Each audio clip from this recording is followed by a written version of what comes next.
নমস্কাৰ, এই মুহূৰ্তত আহি পৰিছে ৰাতিপুৱাৰ বহুকেইটা গুৰুত্বপূৰ্ণ খবৰ। আজি হৈছে 30 জানুৱাৰী। অসমৰ লগতে ভাৰতৰ বিভিন্ন প্ৰান্তৰ পৰা বহুকেইটা গুৰুত্বপূৰ্ণ খবৰ যুগুতোৱা হৈছে। লগতে ৰাজ্যৰ যিসকল আত্মসহায়ক মহিলা আছে তেওঁলোকৰ নতুন লিষ্ট মুকলি কৰিলে ৰাজ্য চৰকাৰে। লিষ্টত নাম থাকিলে লাভ কৰিব 35,000 টকা। লগতে এইটো মাহতে লাভ কৰিব 10,000 টকা। লগতে দ্বিতীয় কিস্তিত লাভ কৰিব 25,000 টকা। আনহাতে যদি আপোনালোকৰ পোষ্ট অফিচৰ একাউণ্ট আছে তেন্তে লাভ কৰিব প্ৰতি মাহে 25,000 টকা। কোনসকল মহিলাই 25,000 টকা লাভ কৰিব, লগতে কোনসকল পুৰুষে এই 25,000 টকা লাভ কৰিব সবিশেষ তথ্য জানিব পাৰিব। লগতে আন কেইবাটাও গুৰুত্বপূৰ্ণ ভাল খবৰ আহিছে। একেলগে কেইবাটাও গুৰুত্বপূৰ্ণ খবৰৰ সৈতে জানিব পাৰিব। ভিডিঅ'টো চাই থাকিব। চেনেলটোত যদি নতুন গৈছে তেন্তে চেনেলটো ছাবস্ক্ৰাইব কৰাৰ লগতে ভিডিঅ'টোত এটা লাইক কৰি দিব। তেন্তে আহক বন্ধু বান্ধৱীসকল, আজিৰ ভিডিঅ'টো আৰম্ভ কৰোঁ।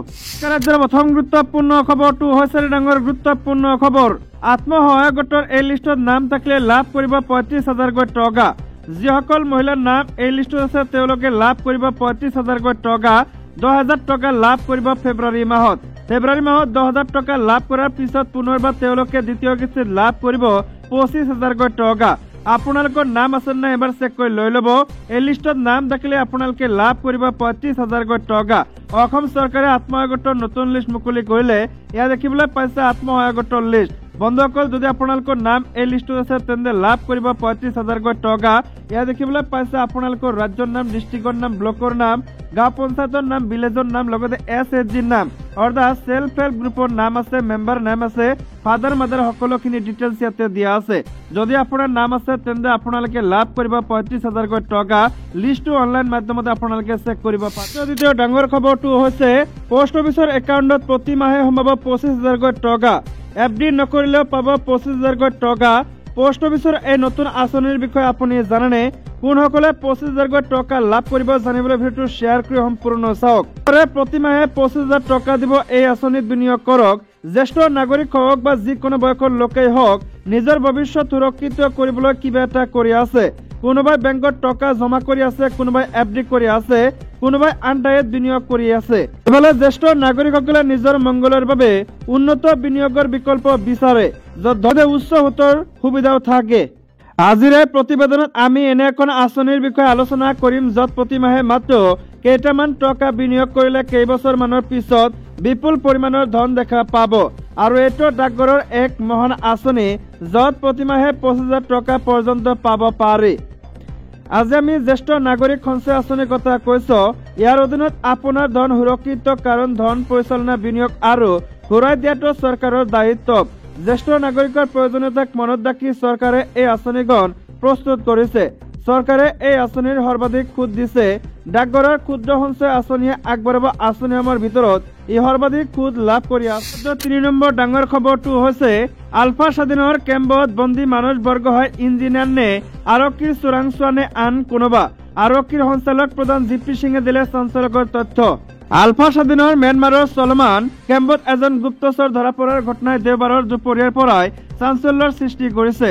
আলফা স্বাধীনৰ শিবিৰত অসম আৰক্ষীৰ হৈ চোৰাংচোৱাগিৰি কৰাৰ অভিযোগত দেওবাৰে আটক হৈছিল গোলাঘাটৰ সৰুপথাৰৰ মানুষ বৰগোহাঁই নামৰ এজন যুৱক। দেওবাৰে দুপৰীয়া আলফা স্বাধীনে সংবাদ মাধ্যমলৈ এক আনুষ্ঠানিক ভিডিঅ' বাৰ্তা প্ৰেৰণ কৰি এই কথা জানিবলৈ দিয়ে। ভিডিঅ' বাৰ্তাটোত আলফা স্বাধীনে প্ৰকাশ কৰি বিবৃতি কৰি কয় যে আলফা স্বাধীনৰ ম্যানমাৰৰ চলমান কেম্পত ধৰা পৰিছে এজন আৰক্ষীৰ গুপ্তচৰ। তেওঁৰ নাম মুকুট অসম ওৰফে মানুষ বৰগোহাঁই। ভিডিঅ'টোত আলফা স্বাধীনৰ জেৰাত মুখ খুলিছিল মানুষ বৰগোহাঁই। ভিডিঅ'টোত মানুষ বৰগোহাঁয়ে দাবী কৰা অনুসৰি তেওঁ এজন অসম আৰক্ষীৰ বিশেষ শাখাৰ উপ পৰিদৰ্শক, যাক আলফা স্বাধীনৰ বিপক্ষে কাম কৰাৰ বাবে নিয়োগ কৰা হৈছিল, আৰু সেয়ে তেওঁ ছদ্মবেশত আলফা স্বাধীনত যোগদান কৰি গুপ্তচৰ হিচাপে কাম কৰি আছিল। সংবাদ মাধ্যমত এই বাতৰি সম্প্ৰচাৰ হোৱাৰ পিছতে দেওবাৰে অসম আৰক্ষীয়ে এক আনুষ্ঠানিক প্ৰেছ বিজ্ঞপ্তিৰ জৰিয়তে জনায় যে মানুষ বৰগোহাঁয়ে প্ৰকাশ কৰা তথ্য আৰু কথাবোৰ সম্পূৰ্ণ মিছা। অসম আৰক্ষীয়ে তদন্ত কৰা অনুসৰি অসম আৰক্ষীৰ বিশেষ শাখাত 2021 বৰ্ষত মানুষ বৰগোহাঁই নামৰ কোনো ব্যক্তিক মকৰল কৰা হোৱা নাই আৰু অসম আৰক্ষীৰ ফালৰ পৰা তেনে কোনো ব্যক্তিক আলফা স্বাধীনৰ কেম্পলৈ পঠোৱা হোৱা নাই। মানস বৰগোহাঁই নামৰ যুৱকজনে নিজকে আৰক্ষীৰ বিষয়া বুলি দিয়া পৰিচয়টো সম্পূৰ্ণ মিছা আৰু বিভ্ৰান্তিকৰ। সোমবাৰে আমিনগাঁৱত অনুষ্ঠিত হোৱা অসম গাঁওৰক্ষী সংগঠনৰ ৭৫ সংখ্যক প্ৰতিষ্ঠা দিৱসত উপস্থিত থকা অসম আৰক্ষীৰ সঞ্চালক প্ৰধান GP সিঙক সাংবাদিকে মানস বৰগোহাঁই সম্পৰ্কে সোধা GP সিঙেও মানস বৰগোহাঁইৰ দাবীক মিছা আৰু ভিত্তিহীন বুলি পঞ্চায়তে নাকচ কৰে। মানস বৰগোহাঁইৰ ভিডিঅ' বাৰ্তাৰ দাবী অস্বীকাৰ কৰি GP সিঙে সংবাদ মাধ্যমৰ সন্মুখত কয় যে মই জনাত এনে কোনো তথ্য নাই। এটা কথা, এই যুৱকজন যেতিয়া সংগঠনত গৈছিল তেতিয়া তেওঁলোকে আনক কৈছিল, মেছেজো দিছিল যে এজন ইঞ্জিনিয়াৰক আমি লৈ যাম, আপোনালোকে ৰখাব পাৰিলে ৰখাওক, আৰু আমি তেতিয়াৰ পৰাই এই যুৱকজনক ফলো কৰি আছিলো। তেওঁৰ বেকগ্ৰাউণ্ডত আমি যেটো দেখিছো সেইমতে তেওঁ 2016 চনত মেট্ৰিক পাছ কৰিছিল। তাৰপিছত তেওঁ এটা ইঞ্জিনিয়াৰিং ইনষ্টিটিউটত ডিপ্ল'মাত এডমিশ্যন লৈছিল, কিন্তু তেওঁ সম্পূৰ্ণ কৰিব নোৱাৰিলে। সেইটোৰ পৰা দেখা যায় যে তেওঁ গ্ৰেজুৱেট নহয়, আৰু আমাৰ সাব ইন্সপেক্টৰ নিয়োগ হ'বলৈ হ'লে গ্ৰেজুৱেশ্যনটো নিম্নতম যোগ্যতা হ'ব লাগে। সেইটোৰ পৰা ক'ব পাৰি যে তেওঁ দাবী কৰা তথ্যখিনি সম্ভৱেই নহয়। মই গোটেইকেইটা ভিডিঅ' বাৰ্তা চাইছো। ভিডিঅ' কেইটা চাই মোৰ এটা ব্যক্তিগত অনুভৱ হৈছে যে মানুহজনে যিখিনি কথা কৈ আছে সেইখিনি তেওঁ বাধ্যত পৰিহে কৈ আছে। পুনৰ স্পষ্টকৈ কওঁ, আমাৰ ফালৰ পৰা আমি তাত কাকো পঠিওৱা নাই। এই মানুহজন কোনো ধৰণে অসম আৰক্ষীৰ সৈতে সম্পৰ্কিত। ৰাজ্যৰ আন এটা ডাঙৰ গুৰুত্বপূৰ্ণ খবৰ হৈছে কংগ্ৰেছৰ প্ৰাৰ্থী তালিকাত কাৰ কাৰ নাম, কোনে ক'ৰ পৰা খেলিব নিৰ্বাচন। কংগ্ৰেছৰ প্ৰদেশ নিৰ্বাচনী কমিটিৰ বৈঠকৰ অন্ত প্ৰায় প্ৰতিটো সমষ্টিত 3জনীয়া পেনেল প্ৰস্তুত অসম প্ৰদেশ কংগ্ৰেছ কমিটিৰ।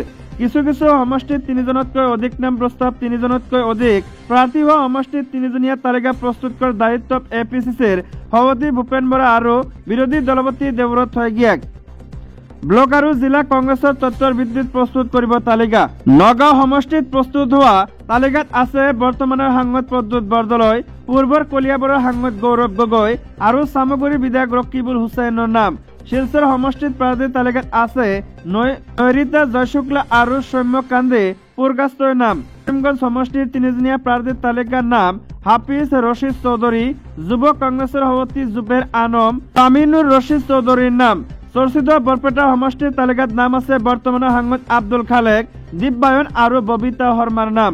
গুৱাহাটী সমষ্টিত প্ৰাৰ্থীৰ তালিকাত মীৰা বৰঠাকুৰ, ৰমেন বৰঠাকুৰ আৰু দ্বিজেন শৰ্মাৰ নাম। ধুবুৰী সমষ্টিত 6গৰাকীকৈ প্ৰাৰ্থীৰ নাম আছে। তালিকাত আছে বিধায়ক অজেদ আলী চৌধুৰী, আব্দুল ৰছিদ মণ্ডলৰ লগতে আব্দুল হামিদ, চামগুৰি বিধায়ক ৰকিবুল হুছেইন, বৰপেটাৰ সাংসদ আব্দুল খালেক আৰু নুৰ শফিকুল ইছলামৰ নাম। ডিব্ৰুগড় সমষ্টিৰ বাবে তালিকাত নাম আছে নীল নেত্ৰ নেওগ, ৰাজু চাহু আৰু দুৰ্গ ভূমিজ। যোৰহাট সমষ্টিৰ বাবে 2জনীয়া প্ৰাৰ্থীৰ তালিকা প্ৰস্তুত হৈছে। তালিকাত গৌৰৱ গগৈ আৰু কৃষ্ণ গগৈৰ নাম অন্তৰ্ভুক্ত হৈছে। লখিমপুৰ লোকসভা সমষ্টিত প্ৰাক্তন সাংসদ ৰাণী নৰো আৰু উদয় শংকৰ হাজৰিকাৰ নাম অন্তৰ্ভুক্ত হৈছে। শোণিতপুৰ লোকসভা সমষ্টিত বৰ্ণালী ফুকন, RP শৰ্মা আৰু প্ৰেমলাল গুঞ্জুৰ নাম আছে। ওদালগুৰি সমষ্টিত মাধৱ ৰাজবংশী, প্ৰাণজিৎ চৌধুৰী, বসন্ত দাস আৰু প্ৰবীণ বড়োৰ নাম অন্তৰ্ভুক্ত হৈছে। ডিফু লোকসভা সমষ্টিৰ বাবে তালিকাত নাম আছে জয়ৰাম ইংলেং, চুম ৰংহাং আৰু ক্লেংডং ইংতিৰ নাম। কোকৰাঝাৰ লোকসভা সমষ্টিৰ বাবে তালিকাত নাম আছে গৰ্জন মুছাহাৰী আৰু প্ৰাণজিৎ বসুমতাৰী।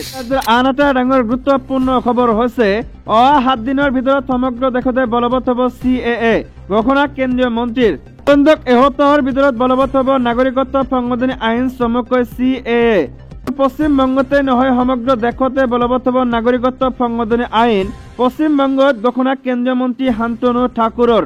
লোকসভা নিৰ্বাচনৰ প্ৰাকক্ষণত বৃহৎ ঘোষণা কেন্দ্ৰীয় মন্ত্ৰীৰ। পশ্চিমবংগৰ দক্ষিণ 24 পৰগনাত এক জনসভাত ভাষণ প্ৰদান কৰি বলবৎ কৰাৰ কথা ঘোষণা কেন্দ্ৰীয় মন্ত্ৰী শান্তনু বৰঠাকুৰৰ। কেন্দ্ৰীয় মন্ত্ৰীগৰাকীৰ ঘোষণা অযোধ্যাৰ ৰাম মন্দিৰ উদ্বোধন কৰা হৈছে আৰু 7 দিনৰ ভিতৰত সমগ্ৰ দেশতে কাৰ্যকৰী কৰা হ'ব। এমন নিশ্চয়তা কেৱল পশ্চিমবংগতে নহয়, এসপ্তাহৰ ভিতৰত ভাৰতৰ প্ৰতিখন ৰাজ্যত কাৰ্যকৰী হ'ব। উল্লেখযোগ্য যে বিগত বৰ্ষত পশ্চিমবংগৰ এক জনসভাত কেন্দ্ৰীয় গৃহমন্ত্ৰী অমিত শ্বাহে সমগ্ৰ দেশতে বলবৎ হ'ব বুলি কৈছিল। 2019 চনৰ ডিচেম্বৰ মাহত সংসদে গৃহীত কৰি ৰাষ্ট্ৰপতিৰ সন্মতি লাভ কৰাৰ পিছত দেশৰ ভিন্ন অঞ্চলত সৃষ্টি হৈছিল প্ৰতিবাদৰ।